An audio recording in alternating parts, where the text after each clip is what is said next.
All right, so next let's talk about making an offer.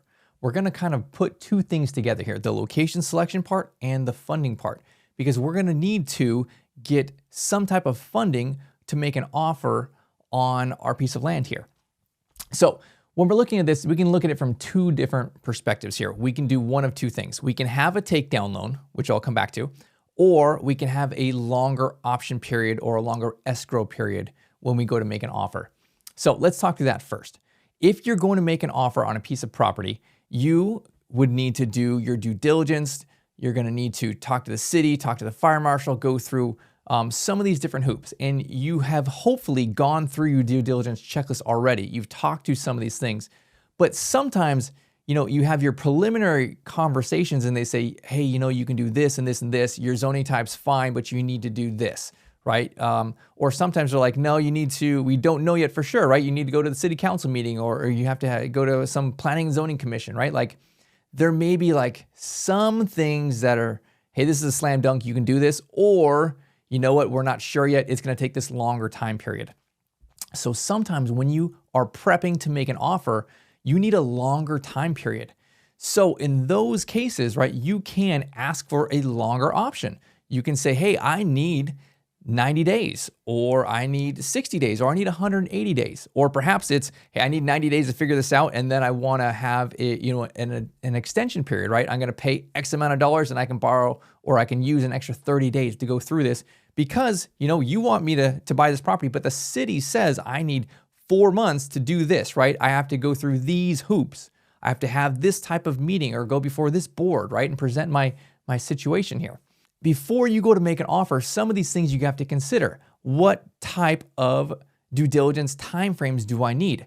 What type of potential capital am I risking for this? Because you're going to have to probably put down some type of deposit, right? It may be refundable to a certain period and then non-refundable after that.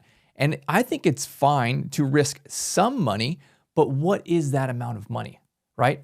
For me, I have personally lost 20 grand, maybe something like that. I lost a 10 and I think another 10.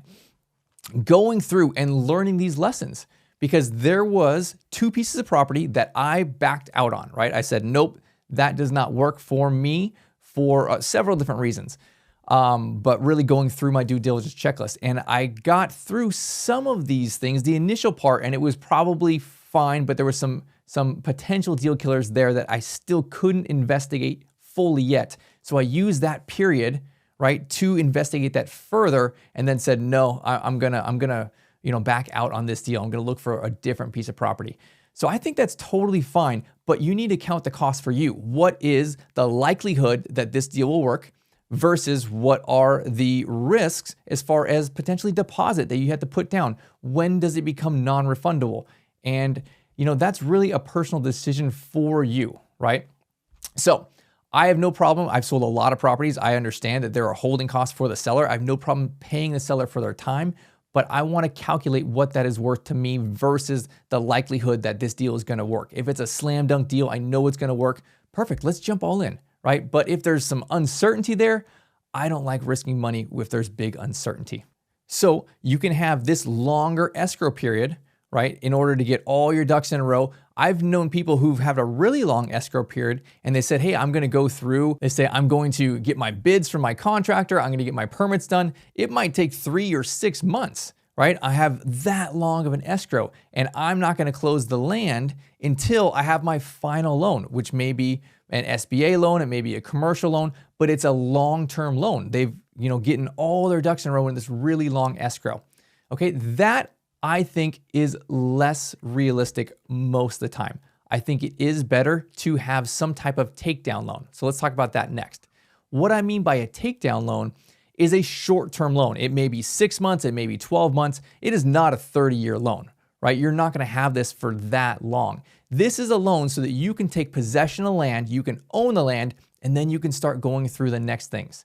That does not mean skipping or sacrificing the due diligence period, right? You still have to go through that. You still have to make sure there are no deal killers, and you may need a long escrow period in order to make sure there's no deal killers. And then when you find out you are good, there may be still some uncertainty things, but it does not mean it's a deal killer, right?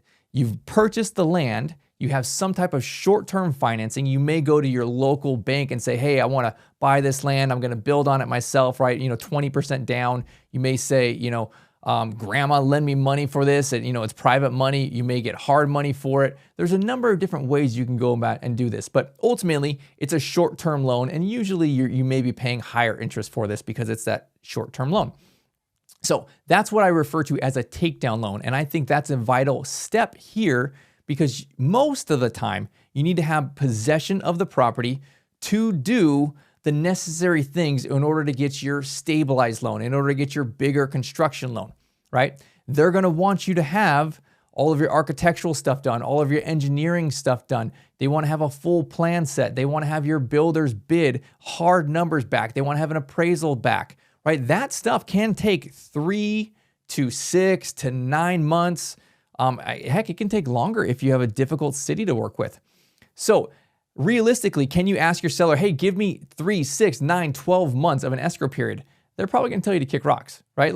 But if you know you can do the deal, you just have to jump through the following hoops, then you have a takedown loan. You buy the property and then you go through these hoops. And then once you get all your ducks in a row, then you refinance out, right? You get your longer term loan, you get your construction loan. So then prior to making an offer, you need to know these numbers. If I need a takedown loan, what is that going to cost, right? How much of a down payment do I need? Can I get seller financing with $0 down, or do I have to put 20% down with my local bank? How much do I need for that? And then what is the holding cost during this, right? I have to pay my mortgage, my taxes. I don't know if there's going to be any utilities, maybe not, but what are those things? What are the holding costs for the land until I get my other loan, right? Until I refinance this out. And then I'm also counting the cost because if I have to do architectural stuff, engineering stuff, permit fees, civil engineering, geological studies, what are those things going to cost me? And I need to make sure that I have the capital ready for that. So when we talk about the funding framework, we're going to talk about raising money, right? You can go and raise money to bring on an investor partner when you do your deal. You can have that partner come on the front side here before your takedown. Heck, they could even buy the land in cash as part of your investor partner. Or, you could be taking down the land yourself, spending this capital, getting everything ready, packaging your deal up. You got everything ready to go, and then bring on an investor partner at that point.